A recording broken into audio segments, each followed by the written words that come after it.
Food sensitivities, increased chemical sensitivities. So if you're somebody that's like, okay, I get a headache now when I go into Target, you know, or a big box store, I get spacey, I can't remember what I'm doing, or I get itchy, or, headache is the typical one, or I suddenly get diarrhea every time I try and go to the grocery store.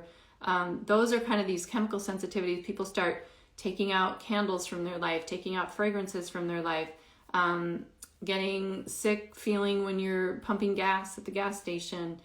These are all this kind of chemical sensitivities you can see creeping up with citrinin exposure.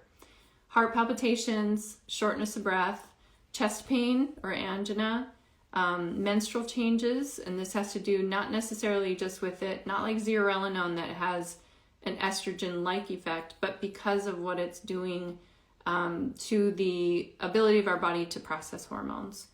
Also can cause miscarriage and infertility. Citrinin. Okay, so we're going to talk about like what to do about it.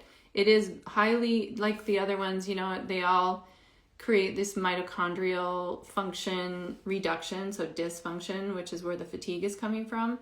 But when the mitochondria aren't working, that means all your body systems aren't working, and it's harder to detoxify and get it out.